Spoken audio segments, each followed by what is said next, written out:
नमस्कार विद्यार्थी मित्रों, हूँ चौधरी समीर आप सौનું स्वागत करूँ छूँ अपनी यूट्यूब चैनल तत्वज्ञान विथ समीर में। आ वीडियो ने लाइक करो, अपनी चैनल ने सब्सक्राइब करो और बाजूना बेल आइकन ने जरूर थी दबावो।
अस्तित्वलक्षी भावार्थना दोषनी समजूती आपो।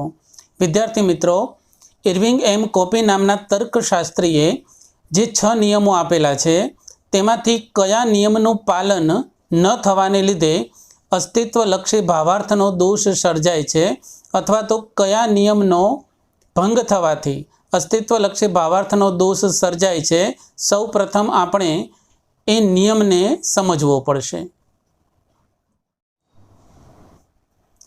नियम जेनु फलित विधान एकदेशी होय तेवा मान्य रूपवाळा संविधानना बंने आधार विधानों सर्वदेशी होई शके नहीं। विद्यार्थी मित्रों, जे संविधान आपेलू होय तेनु फलित विधान एकदेशी होय। केवी रीते ओळखीशुं के ते एकदेशी छे? तो तेमां इयत्ता दर्शक शब्द केटलाक आपेलो हशे? तो तेवुं जे मान्य रूपवाळुं संविधान छे तेना बंने आधार विधानों, प्रथम आधार विधान अने द्वितीय आधार विधान, बंने आधार विधानों सर्वदेशी न होई शके।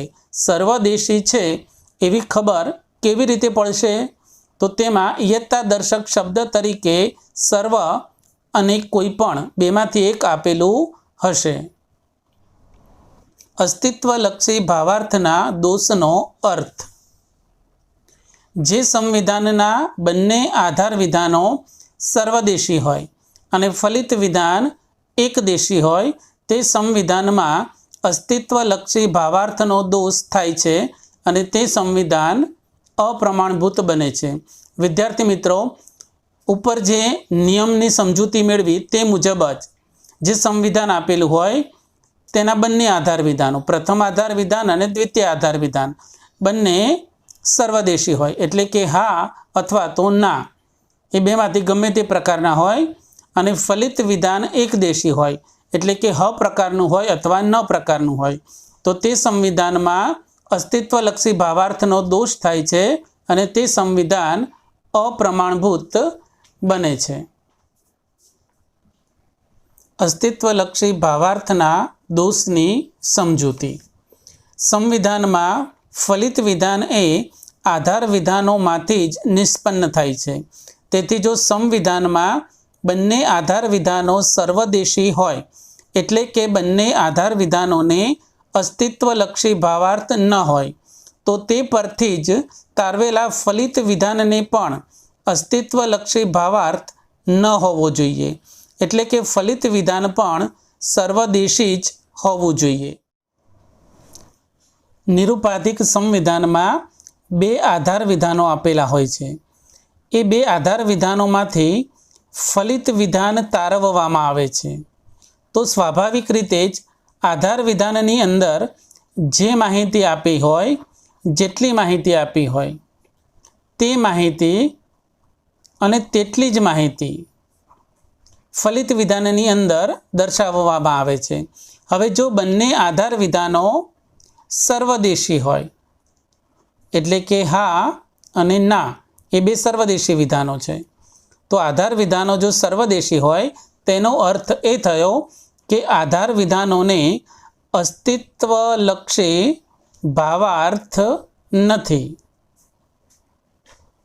હવે તે આધાર વિધાનમાંથી જ જે ફલિત વિધાન નિષ્પન્ન કરવામાં આવે છે તે જો એકદેશી હોય, હ વિધાન અને ન વિધાન બંને એકદેશી વિધાનો છે, તો જો ફલિત વિધાન એકદેશી હોય તો તેનો અર્થ એ થયો કે ફલિત વિધાનને અસ્તિત્વલક્ષી ભાવાર્થ છે. હવે જો આધાર વિધાનને અસ્તિત્વલક્ષી ભાવાર્થ ન હોય તો આધાર વિધાનની અંદરથી જ તારવેલા ફલિત વિધાનમાં અસ્તિત્વલક્ષી ભાવાર્થ હોઈ શકે નહીં. પણ જો સંવિધાનમાં ફલિત વિધાન એકદેશી હોય, એટલે કે ફલિત વિધાનને અસ્તિત્વલક્ષી ભાવાર્થ હોય અને બંને આધાર વિધાનો સર્વદેશી હોય, એટલે કે તેમને અસ્તિત્વલક્ષી ભાવાર્થ ન હોય, તો આ સંવિધાનમાં અસ્તિત્વલક્ષી ભાવાર્થનો દોષ થાય છે અને આ સંવિધાન અપ્રમાણભૂત બને છે. હવે અસ્તિત્વલક્ષી ભાવાર્થના દોષનું ઉદાહરણ સમજી લઈએ. વિદ્યાર્થી મિત્રો, અહીં જે સંવિધાન આપેલું છે તેમાં પ્રથમ બે આધાર વિધાનો છે એ સર્વદેશી છે. પ્રથમ આધાર વિધાન સર્વ છે એટલે કે હા પ્રકારનું છે, સર્વદેશી છે, અને બીજું આધાર વિધાન કોઈ પણ નથી, એ પણ સર્વદેશી છે. પ્રથમ સર્વદેશી વિધિવાચક વિધાન છે, બીજું સર્વદેશી નિષેધવાચક વિધાન છે. ટૂંકમાં બંને આધાર વિધાનો સર્વદેશી છે અને સર્વદેશી આધાર વિધાનો હોવાથી બંને આધાર વિધાનોને અસ્તિત્વલક્ષી ભાવાર્થ નથી. આ બંને આધાર વિધાનો જે સર્વદેશી છે તેમાંથી જ તારવેલું ફલિત વિધાન એકદેશી છે. કેટલાક નથી એટલે ન પ્રકારનું વિધાન છે, એકદેશી છે. એકદેશી વિધાનોને અસ્તિત્વલક્ષી ભાવાર્થ છે. હવે જો આધાર વિધાનને અસ્તિત્વલક્ષી ભાવાર્થ ન હોય તો તેની અંદરથી જ તારવેલા ફલિત વિધાનને અસ્તિત્વલક્ષી ભાવાર્થ કેવી રીતે હોઈ શકે? એટલે આ સંવિધાનની અંદર અસ્તિત્વલક્ષી ભાવાર્થનો દોષ થાય છે અને આ સંવિધાન અપ્રમાણભૂત બને છે. ઉદાહરણનું અર્થઘટન. ઉપરના ઉદાહરણમાં બંને આધાર વિધાનો સર્વદેશી છે, તેથી તેમને અસ્તિત્વલક્ષી ભાવાર્થ નથી અને આ આધાર વિધાનો પરથી તારવેલું ફલિત વિધાન એકદેશી હોવાથી તેને અસ્તિત્વલક્ષી ભાવાર્થ છે. તેથી આ સંવિધાનમાં અસ્તિત્વલક્ષી ભાવાર્થનો દોષ થાય છે અને આ સંવિધાન અપ્રમાણભૂત બને છે. વિદ્યાર્થી મિત્રો, આ દોષને વિસ્તારથી સમજવા માટે આપણે હજી પણ બે ઉદાહરણની સમજૂતી મેળવીએ. વિદ્યાર્થી મિત્રો, આ સંવિધાનની અંદર બે આધાર વિધાનો આપેલા છે. તેમાંથી પ્રથમ આધાર વિધાન કોઈ પણ નથી એટલે ના પ્રકારનું છે અને બીજું આધાર વિધાન જેમાં ઇયત્તાદર્શક શબ્દ સર્વ અને સંયોજક છે આપેલું હોવાથી તે હા પ્રકારનું છે. આનો અર્થ એ થયો કે બંને આધાર વિધાનો જે છે તે સર્વદેશી છે. ફલિત વિધાનમાં ઇયત્તાદર્શક શબ્દ કેટલુંક અને સંયોજક નથી એટલે ન પ્રકારનું છે. ફલિત વિધાન એ એકદેશી થશે.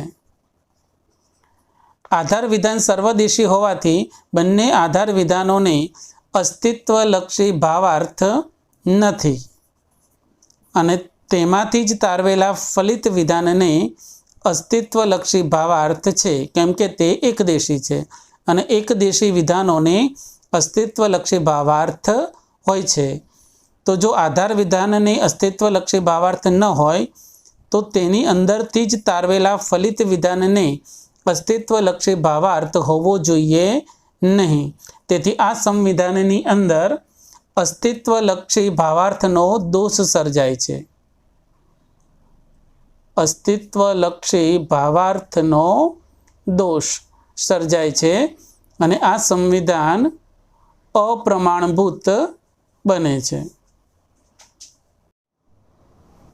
વિદ્યાર્થી મિત્રો, બીજું ઉદાહરણ જોઈએ. આ સંવિધાનની અંદર પ્રથમ આધાર વિધાનમાં ઇયત્તાદર્શક શબ્દ છે સર્વ અને સંયોજક આપેલું છે. તેથી આ વિધાન છે તે હા પ્રકારનું થશે. બીજું આધાર વિધાન છે, તેમાં ઇયત્તા દર્શક શબ્દ છે કોઈ પણ અને સંયોજક નથી છે, તેથી આ વિધાનનો પ્રકાર થશે ના.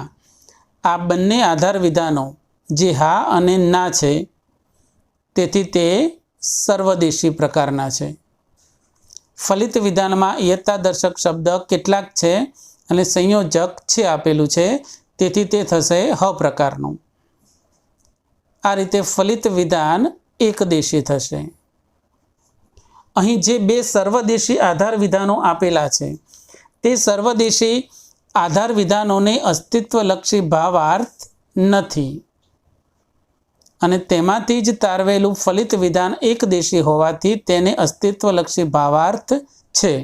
તો જો આધાર વિધાનને અસ્તિત્વલક્ષી ભાવાર્થ ન હોય તો તેની અંદરથી જ તારવેલા ફલિત વિધાનને અસ્તિત્વલક્ષી ભાવાર્થ કેવી રીતે હોઈ શકે? આનો અર્થ એ થયો કે આ સંવિધાનની અંદર અસ્તિત્વલક્ષી ભાવાર્થનો દોષ સર્જાય છે અને આ સંવિધાન બને છે અપ્રમાણભૂત.